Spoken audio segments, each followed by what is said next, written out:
लिखा है तो उन्हीं, जिसको हम लोग उच्च वर्ग मानते उन्हीं का लिखा हुआ है।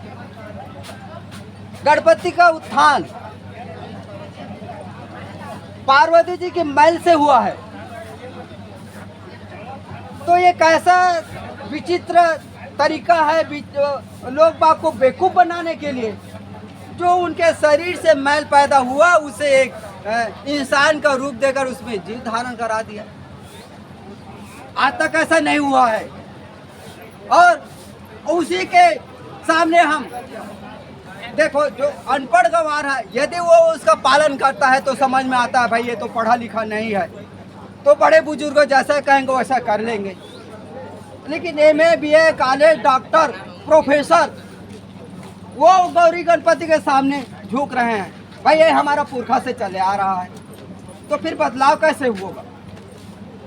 अपने भी विवेक का प्रयोग करना पड़ेगा। उतना टाइम बुद्धिजीवियों ने थोड़ा एक बात किया, उस बात को मैं थोड़ा रिपीट कर देता हूँ, फिर आगे बढ़ूंगा। मुर्दा लोग होते हैं समाज में, दो मुर्दा होते हैं। एक तो जिसका श्वासा चला जाता है वो हो जाता है, दूसरा होता है जीवित मुर्दा। जीवित मुर्दा मैं उसको कहता हूँ जो धारा प्रवाह के साथ बहता है। जैसे कोई मछली मर जाता है तो धारा के साथ वो नीचे बहता है। यदि वो जिंदा रहता है, वो जो छोटा मछली हो बड़ा मछली हो, चाहे कितना भी बाढ़ आया हो, वो धारा प्रवाह के विपरीत तो बढ़ते जाता है। तो हमारे समाज में जीवित व्यक्ति मैं उसी को समझूंगा, मानूंगा। मेरे पास जिसको नाराज रखता हो तो मैं फिर दोबारा मैं क्षमा मांगता हूँ। जो धारा प्रवाह के विपरीत चलता है, अपनी बुद्धि का विवेक का प्रयोग करता, वही जीवित व्यक्ति है। अन्यथा श्वासा चलते हुए भी मूर्ता के समान है। तो हमें पाखंडवाद का पूर्ण विरोध करना पड़ेगा।